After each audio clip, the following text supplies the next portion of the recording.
영광의 길, 사랑의 계명이라는 제목으로 말씀 전하도록 하겠습니다. 우리가 보통 영광이라는 말을 들으면 여러분들은 어떤 장면이 떠오르십니까? 예를 들어 내가 이 자리에 있는 것이 참 영광이다 라는 말을 우리는 보통 누구에게서 듣습니까? 어떤 시상식에서 어떤 상을 받는 사람이 그런 이야기들을 하고, 혹은 어떤 스포츠 경기에서 아주 극적으로 이기고 승리한 그 감독이나 또 선수들이 그런 이야기들을 많이 하죠. 그러니까 성공하고 승리하고 그래서 인정과 박수받는 높은 자리를 많은 사람들은 영광의 자리, 영광이다 라고 생각을 합니다. 그런데 성경은요, 특히 예수님은 전혀 다른 말씀을 하시는 거예요. 오늘 본문에서 예수님께서 이 말씀을 하셨을 때 그 문맥을 보면 이제 가룟 유다가 예수님을 팔려는 생각을 하고 밖으로 뛰쳐나가는 그러한 장면입니다. 그리고 이제 그때를 기점으로 해서 예수님의 십자가의 그 순환과 고난이 시작되는 시점입니다. 그런데 그 시점에 예수님께서는 내가 영광을 받았다라고 말씀을 하시는 거예요.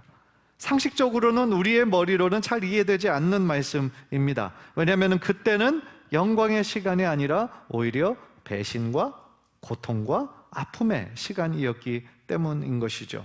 그리고 바로 그 자리에서 예수님은 또 사랑의 계명을 말씀하십니다. 새 계명을 너희에게 주더니 서로 사랑하라. 이것도 역시 가룟 유다가 배신하러 밖으로 뛰쳐나간, 어떻게 보면 다소 썰렁한 그런 상황 속에서, 긴장된 상황 속에서 이 사랑의 계명을 말씀하시는 것이 상황적으로는 어울리지 않아 보인다라는 거죠. 왜 하필 그때 사랑의 말씀을 하셨을까라는 겁니다. 그런데 예수님은요, 분명한 목적을 가지고 이러한 말씀들을 하셨다라는 것이죠. 따라서 오늘 말씀을 통하여서 예수님께서 의미하신 그 십자가의 영광은 무엇인지, 그리고 왜 그때 사랑의 계명을 말씀하셨는지 오늘 말씀을 통하여서 깨닫고 또 우리의 삶 가운데 결단하고 적용하는 은혜의 시간이 되시기를 주님의 이름으로 간절히 축복합니다. 오늘 본문에서 우리가 첫 번째로 깨닫는 것은요, 하나님은 십자가를 통하여 영광을 드러내시는 분이시다라는 거예요. 십자가를 통하여서 결국은 하나님의 영광을 나타내시더라라는 겁니다. 오늘 보면 31절을 보면 아까 제가 초반부에 조금 말씀드렸지만 예수님께서 이렇게 말씀하시죠. 지금 인자가 영광을 받았고 하나님도 인자로 말미암아 영광을 받으셨도다. 여기서 우리는요, 예수님의 생각은 우리 보통 사람들의 생각과는 다르다라는 것을 확인할 수 있습니다. 세상의 관점, 당시 유대인의 관점에서 십자가는 뭐였습니까? 실패였습니다. 절망이었습니다. 좌절이었습니다. 끝이었습니다. 그러나 하나님의 관점에서 십자가는 가장 큰 영광의 사건이었다라는 거죠. 왜냐하면 그 십자가를 지시기 위해서 예수님께서 이 땅에 내려오셨고, 하나님께서는 바로 그 일을 위하여 자신의 사랑하는 아들 독생자 예수 그리스도를 이 땅에 보내셨기 때문입니다. 십자가를 통하여서 죄인을 사랑하사 구원하시기 원하시는 하나님의 사랑이 표현되었고, 십자가를 통하여 하나님의 공의와 사랑이 완성되었기 때문인 것이죠. 그런데 저는 이 구절을 읽으면서 한 가지 의문점이 생겼습니다. 왜냐하면 우리도 신앙생활을 하면서 예수님의 십자가를 통하여 하나님의 놀라운 구원 계획을 이루시고 성취하신, 그래서 하나님 영광 받으신 사건이라는 걸 우리가 알죠. 압니다. 믿음으로 인정합니다. 그런데 당시 예수님께서 이 말씀을 하실 때는 아직 십자가의 일이 일어나기 전이었다라는 거죠. 그 시점이. 그럼에도 불구하고 예수님은 현재형으로 내가 영광을 받았고 라고 말씀하십니다. 그리고 하나님도 인자로 말미암아, 자신으로 말미암아 영광을 받으셨다, 그렇게 말씀하신다라는 거죠. 따라서 예수님이 영광을 이미 받으셨다라는 것은 결국 하나님께서 자신을 보내신 하나님의 그 뜻, 십자가를 향한 본격적인 발걸음이 이제 시작되었다라는 뜻인 것이죠. 그 말은요, 하나님의 그 뜻은 모든 것이 다 성취된 후에야 영광을 받으시는 것이 아니라 지금부터 시작되는 예수님의 그 고난, 그리고 그 십자가의 여정부터가 하나님께는 영광이 된다라는 것입니다.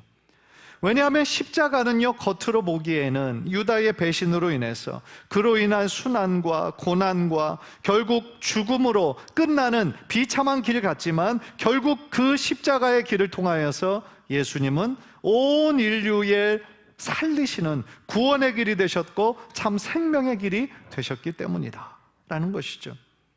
따라서 우리가 오늘 본문에서 다시 한번 깨닫는 것은요, 예수님의 최대 관심은 뭐냐면 자신을 이 땅 가운데 보내신 하나님 아버지의 뜻을 온전히 이루어드리는 거예요. 그 일을 위하여 전적으로 죽기까지 순종하신 예수님의 모습을 우리가 볼 수 있다라는 거죠. 사랑하는 성도 여러분, 십자가의 길이 없이 부활은 이루어질 수 없습니다.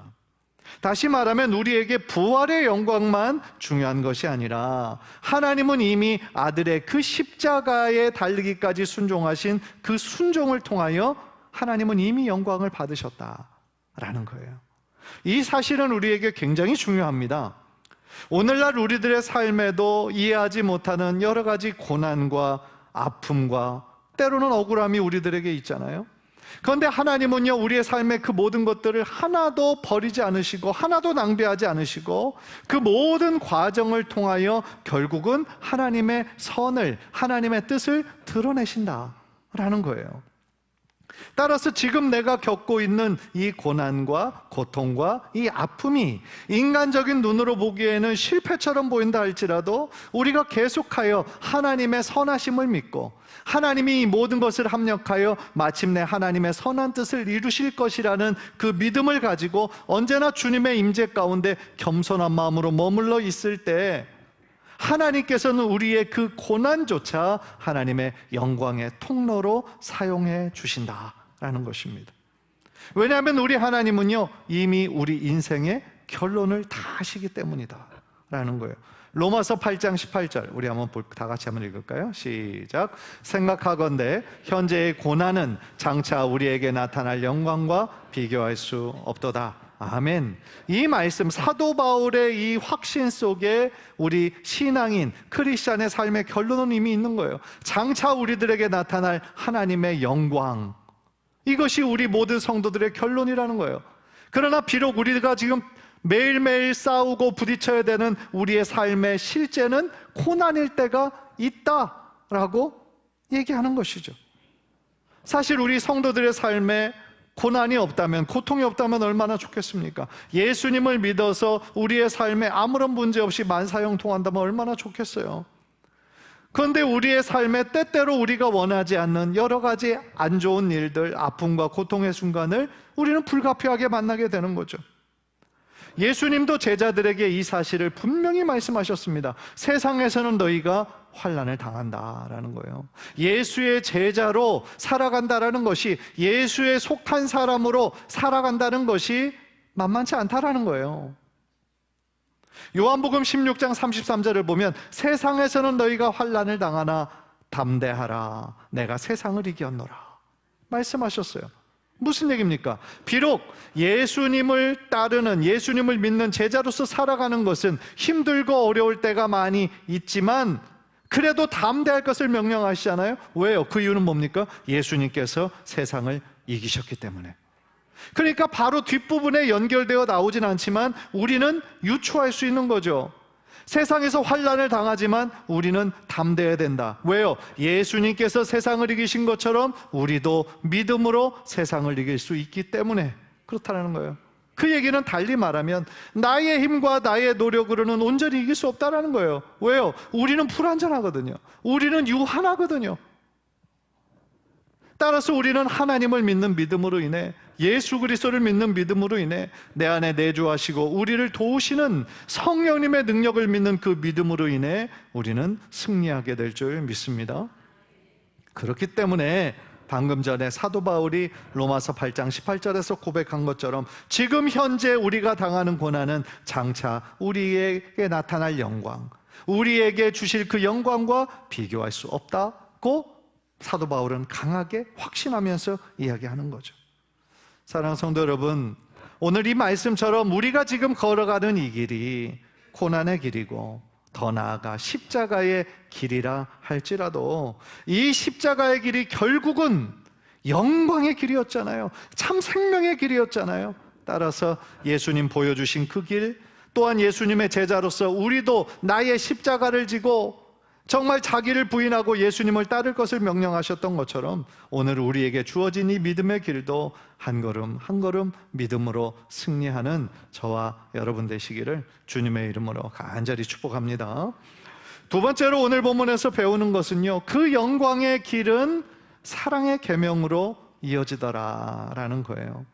34절을 보면 예수님께서 제자들에게 매우 중요한 말씀을 하세요. 우리 한번 다 함께 한번 읽읍시다. 시작. 새 계명을 너희에게 주노니 서로 사랑하라. 내가 너희를 사랑한 것 같이 너희도 서로 사랑하라. 아까 제가 서론에서 문제를 제기했던 것처럼 왜 하필 그때 예수님은 이 사랑의 명령을 하셨을까요? 이제 가룟 유다가 예수님을 배신하기 위해서 그 자리를 떨쳐나가서 이제 군사들과 대제사장들에게 속한 사람들을 불러서 이제 예수님과 그 제자들을 급습해서 잡을 거잖아요. 그런 상황이잖아요. 왜 근데 하필 그 상황에 예수님은 제자들에게 이 사랑의 말씀을 하셨을까? 왜냐하면요, 곰곰이 생각해 보면 예수님께서 앞으로 이제 일주일 만에 일어날 그 모든 일들을 제자들에게 미리 가르치시기 위함이었어요. 그래서 그들이 십자가의 의미를 오해하지 않게 하도록 예수님께서 이 말씀을 하시는 거예요. 사실 당시 제자들의 마음을 한번 우리가 상상해 보기를 원합니다. 이제 예수님이 곧 잡히세요. 십자가에 달려 비참하게 돌아가세요. 그러면 제자들의 마음이 어떻겠습니까? 유대인의 왕으로 로마의 그 압제에서 자신들을 구원해 줄 정치적인 메시아로, 군사적인 메시아로 생각해 왔었는데 예수님이 십자가에서 로마의 형틀에서 비참하게 돌아가시는 모습 보고 얼마나 멘붕이 왔겠어요. 이제 끝이구나. 이제 우리들도 어떻게 보면 저 예수님을 따랐다라는 제자들이라는 이유만으로 우리도 잡혀서 똑같이 저렇게 죽을 수도 있겠구나, 그런 생각을 하지 않았겠습니까? 그런데요, 예수님께서 왜 이 말씀을 미리 십자가 사건이 일어나기 전에 제자들에게 말씀하십니까? 십자가가 절망이 아니라는 거죠. 십자가가 너희들이 생각할 때 실패요, 끝이 아니라는 거죠. 십자가는 결국 우리 모두를 향한 사랑이라는 것을 예수님께서는 가르쳐 주시기를 원하셨다라는 거예요. 그런데 여기서 중요한 거는요, 새 계명을 이라고 말씀하셨다라는 거예요. 구약에도 사실은 이웃사랑은 있었거든요. 있습니다. 분명히 신명기 6장 쉐마의 말씀을 보면 그 율법에서 가장 중요한 계명 중에 하나가 하나님을 우리의 온 마음과 정성과 뜻을 다해 사랑하라는 계명이었고, 또한 내 이웃을 내 몸과 같이 사랑하라는 계명이 있었어요. 하나님 사랑과 이웃 사랑은 분명히 있었습니다. 사랑의 계명은 새로운 것이 아니에요. 그런데 왜 예수님은 새 계명이라고, 새롭다고 말씀하셨을까요? 왜냐하면 예수님께서 구약에서 예언하신 메시아로, 그리스도로 오셔서 새로운 시대가 시작됐어요. 하나님의 나라가 예수님이 오심으로 시작이 되었어요. 그리고 예수님을 메시아로, 그리스도로 믿는 자들은 새로운 백성이 되었어요. 따라서 새 시대에 새로운 백성들에게 필요한 것은 새로운 계명이에요. 따라서 우리가 기억해야 되는 것은요, 예수님이 주신 이 새 계명이 구약의 계명을 파괴하는 것이 아니라, 없애는 것이 아니라 오히려 완성하는 법이었다라는 거예요. 그래서 예수님이 주신 새 계명의 내용을 우리가 곰곰이 생각해 보면요, 구약에 있었던 기존의 사랑의 법과 다른 점이 한 가지 있어요. 한 가지 눈에 딱 띄는 것이 있어요. 그게 뭐냐면 사랑의 기준이에요. 사랑의 기준. 사랑의 기준이 완전히 바뀌었어요. 너희에게 사랑하라고 명령하시면서 그 사랑의 기준을 자신을 대잖아요. 내가 너희를 사랑한 것 같이. 예수님이 그 사랑의 기준이 되어주신 거예요. 그전에는 어땠습니까? 내 마음과 정성과 뜻을 다해 하나님을 사랑하라. 그때 그 전에 율법의 기준은 뭐예요? 우리의 마음, 우리의 최선. 각자가 정한 자신의 최선의 기준이었단 말이에요. 그런데 예수님이 새로운 사랑의 계명을 주시면서 우리에게 주시는 기준은 예수님 자신을 기준으로 삼아 주셨다라는 거죠. 그렇다면 예수님의 사랑은 어떤 사랑입니까? 조건 없는 사랑이죠. 희생적인 사랑이죠. 오늘 본문이 있기 바로 전에 예수님께서 보여주셨던 모습이 어떤 모습이 있었냐면, 유월절 저녁 만찬을 다 마치시고 제자들의 발을 씻겨주시는 장면이 나와요. 선생님이고 마땅히 섬김을 받으셔야 되는 분이 오히려 제자들의 발을 닦아주시는 거죠. 당시의 종들 중에서도 다 급이 있어가지고요, 종들 중에서도 이런 일은 누가, 이런 일은 누가, 그것이 정해졌는데, 보통 손님들, 다른 사람들의 발을 닦아주는 것은 가장 밑에 있는 사람이 종이 하는 거예요. 그러니까 그 얘기는 뭡니까? 예수님께서는 가장 낮은 자리까지 낮아지셔서 제자들을 섬겨 주신 거죠. 그리고 그때도 뭐라고 말씀하십니까? 내가 이렇게 너희를 섬긴 것 같이 너희도 이렇게 섬기며 사랑하며 살아라 라고 명령해 주셨잖아요. 따라서 요한복음 13장 1절을 봐도요, 예수님은 뭐라고 말씀하시냐면, 세상에 있는 자기 사람들을 사랑하시되 끝까지 사랑하시느니라, 그렇게 말씀하셨어요. 예수님이 여러분을 사랑하시는 것이요, 그냥 몇 번이 아니라 우리들을 사랑하시는데 끝까지 사랑하신대. 끝까지 사랑하신다는 건 뭐예요? 절대로 포기하지 않으신다 라는 거예요. 그러니까 자신을 배신하는 유다까지도 이 성경을 보면 회개하고 돌아오기를 원하시는 마음이 있으셨어요, 예수님이. 그래서 그에게 돌이킬 수 있는 기회를 주셨어요. 그러나 가룟 유다는 예수님께 돌아가지 못했죠. 이미 사단이 그 마음에 들어가서 역사했기 때문이었기 때문이죠. 따라서요, 예수님께서 보여주신 이 사랑, 그리고 예수님께서 피 흘려 돌아가신 그 십자가는 결국은 우리 한 사람 한 사람을 너무나 사랑하시기에 우리의 죄의 문제를 해결해 주시기 위한 예수님의 놀라운 사랑의 섬김이었다라는 거죠. 따라서 예수님은요, 우리에게 머리로 가르쳐주는 사랑이 아니라 실제로 자신의 삶을 통하여 보여주시는 참 사랑의 모습이었던 것이죠. 따라서 예수님의 그 사랑은 우리가 머리로 아는 사랑이 아니라 우리의 가슴에 새겨야 하는 그런 사랑인 것이죠. 사랑하는 성도 여러분, 예수님께서는 우리를 너무 사랑하시기 때문에 그 십자가의 길이 고통과 고난의 길이었지만 그 길을 끝까지 걸어가셨어요. 마찬가지예요. 오늘 본문에서 지금 예수님 앞에, 지금 베드로도 그 앞에 있고 곧 도망갈 제자들도 있었어요. 그런데 예수님은 제자들에게 서로 사랑하라, 그리고 제자들이 앞으로 계속 걸어가야 될 그 삶이 바로 사랑의 삶임을 가르쳐주고 계시는 거죠. 오늘날 교회는 어떻습니까? 오늘날 교회 완벽한 사람들이 모인 곳이 아니죠.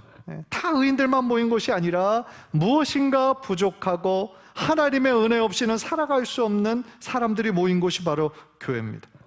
따라서 교회 안에 율법이 지배하는 곳이 아니라 예수님의 사랑이 그곳에 흘러 넘치는 그런 안전한 장소가 바로 교회가 되어야 될 줄 믿습니다. 왜냐하면 이 사회가 점점 더 개인주의화 돼가면서 많은 사람들이 공동체로부터 단절되고 고립되고 외로운 삶을 살아가고 있어요. 따라서 지금 같은 때에 예수님을 믿는다라고 하는, 그리스도인들이라고 하는, 예수께 속한 사람들이라고 하는 사람들이 진짜 사랑의 공동체, 진짜 사랑의 모습을 보여주지 못하면 우리가 아무리 밖에 나가서 우리 교회 와라, 예수님 믿으면 참 좋다라고 얘기해도 그 설득력이 떨어지는 거예요. 간절히 바라기는 우리 교회가, 또한 우리의 교회 모든 성도들의 공동체가 예수님의 그 참 사랑이 강물과 같이 흘러 넘쳐서 예수님 기뻐하시는 귀한 사랑의 공동체로 세워지게 되기를 주님의 이름으로 간절히 축복합니다. 마지막으로 오늘 본문에서 발견하는 것은요, 이 베드로의 모습을 통하여 우리가 볼 수 있는 건데, 때로 우리는 그 사랑의 길에서 실패할 때가 있어요. 그런데 주님은 끝까지 붙드신다라는 거예요. 참 생각할수록 우리에게 위로가 되고 힘이 되는 그러한 부분인 거예요. 한번 따라해 볼까요? 우리는 때로 실패하지만 주님은 우리를 끝까지 붙드신다. 아멘이십니까? 예, 주님은 우리를 끝까지 붙드시는 거예요. 36절, 38절에서 베드로가 등장합니다. 그래서 베드로가 예수님께 어디로 가시냐고 물어요. 그런데 예수님은요, 약간 모호하게 말씀하시거든요. 내가 가는 곳에 네가 지금은 따라올 수 없어. 그런데 후에는, 나중에는 따라올 거야. 우리는 예상하죠. 지금 가시는 길은 십자가의 길이고 오직 예수님만이 감당하실 수 있는 그 길이기 때문에 베드로가 따라올 수 없어요. 그런데 후에는 베드로가 따라올 거예요. 언제요? 부활하신 후에. 베드로가 그때는 예수님의 길을 따라올 수 있잖아요. 그런데 베드로의 시점에서는 그 사실을 압니까? 모릅니까? 모르죠. 모릅니다. 그러니까 지금 성격이 급한 베드로가 내가 왜 지금은 못 따라갑니까? 예수님께 묻죠. 그래서 37절을 보면 예수님 앞에서 아주 자신 있게 얘기합니다. 내가 주를 위하여 내 목숨을 버리겠습니다. 그런데 예수님은 그 베드로의 고백을 들으시고 정확하게 말씀하시죠. 내가 진실로 진실로 내게 이르노니 닭 울기 전에 네가 3번 나를 부인하리라. 말씀해 주세요. 이 장면을 생각해 보면요, 인간의 본질을 우리가 깨닫게 되는 거예요. 우리가 얼마나 연약한 존재인지를 가르쳐 주시는 거예요. 우리는 때로 결심을 쉽게 합니다. 그런데 실제 어렵고 위급한 상황을 만나면 어떻게 돼요? 쉽게 무너져요. 사실 베드로가 예수님께 했던 이 고백, 내가 내 생명을 바쳐서라도 주님을 따르겠습니다 라고 말한 그 고백이 허풍이었을까요? 거짓말이었을까요? 여러분들 어떻게 생각하세요? 아니에요. 진심이었어요. 저는 100% 진심이었다 저는 생각을 합니다. 베드로의 따른 그 고백을 살펴보세요. 주는 그리스도시고 살아계신 하나님의 아들입니다. 영생의 말씀이 주께 있는데 우리가 누구에게로 갑니까? 베드로가 예수님을 사랑하는 그 사랑은요, 진심이었어요. 나의 생명을 다하면서까지 주님을 따라가고 싶은 마음 정말로 있었어요. 그런데 베드로가 자신은 그렇게 믿었지만 보지 못한 것이 있어요. 뭐예요? 자신의 연약함. 자신의 연약함은 보지 못했어요. 그래서 입으로는 주님을 내가 내 목숨을 다하여 따라간다라고 했지만 막상 자기 앞에 어떤 위험한 상황이 찾아오니까 그는 자신의 생명을 위한 길을 선택하게 되죠.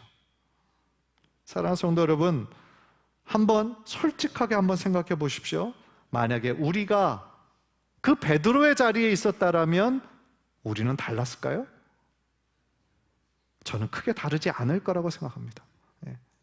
우리는 위험 앞에서 평소에는 신앙이 있지만 어떻게 보면 나의 생명이 위급한 그런 상황 속에서 우리는 본능적으로 내가 살 길을 아마 선택할 가능성이 큽니다. 우리 모두 연약하거든요. 우리 모두 주님의 은혜 없이는, 주님의 사랑이 없이는 넘어질 수밖에 없는 존재이기 때문이다라는 거죠. 그런데 여기서 정말 중요한 것이 하나 있어요. 그게 뭐냐면 예수님이 그 사실을 아십니까? 모르십니까? 요놈이 조금 있으면, 이제 며칠 있으면 나를 모른다라고 부인할 놈인데 한 번도 아니고 3번씩이나. 그 사실을 예수님 미리 아시죠? 그러니까 선언하신 거 아니에요. 그러니까 나를 3번이나 연속해서 부인할 사람이 앞에 있음에도 예수님은 베드로를 그대로 품으시잖아요. 그대로 품으세요. 그리고 우리는 이 이야기의 결론을 알죠. 베드로는 그때는 무서워서 도망쳤지만 십자가에 달리신 그 순간에도 곁을 지키지 못했잖아요, 베드로는. 그런데 언제 변했습니까? 예수님의 부활을 경험하고 나서 완전히 바뀌잖아요.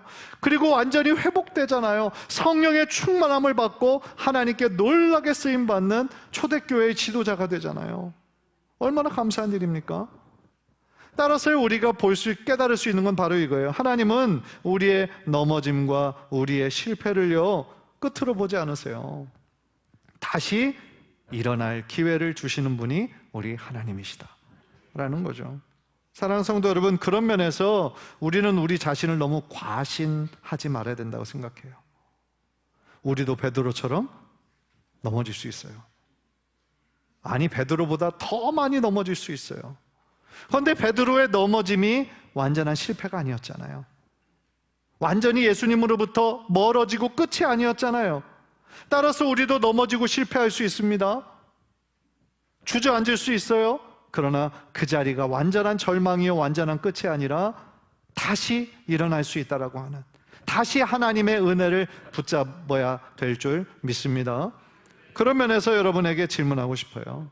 여러분은 지금까지 어떤 길을 영광의 길이라고 믿으며 살으셨습니까? 내가 꼭 성공하고 잘 돼야만 하나님 영광 받으실 거야, 그렇게 생각하지는 않으셨습니까? 지금 나의 모습이 좀 보잘것없고 그냥 다른 사람 보기에도 그냥 급급한 그런 모습으로 인해서 다른 사람들과 비교하면서 스스로 위축되거나 그렇게 낙심하고 있지는 않았습니까? 또한 여러분은 지금까지 누구의 기준으로 사랑하고 있습니까? 나의 힘으로, 나의 기준으로 사랑하려고 하니까 어느 순간 지치고 낙심할 때가 있지는 않았습니까? 언제나 기억했으면 좋겠어요. 중요한 건 우리 인생에 나는 죽어도 안 넘어져, 죽어도 실수 안 해, 내 인생에 실패란 없어, 그게 중요한 것이 아니라 넘어질 수 있다는 것을 인정하고, 더 중요한 거는 넘어졌을 때 다시 주님께로 돌아가야 된다, 다시 주님을 붙잡아야 된다. 그 사실이 우리들에겐 너무너무 중요하다라는 거죠. 왜냐하면 다시 돌아가기만 하면 우리 사랑의 하나님이 베드로를 품으시고 그를 회복시키셨던 것처럼 우리도 다시 품어주시고 다시 회복시켜 주실 것이기 때문에, 그리고 하나님께서 가지고 계신 하나님의 그 선한 뜻의 도구에 맞게 우리를 하나님의 영광의 도구로 사용하실 것이기 때문이다 라는 거죠.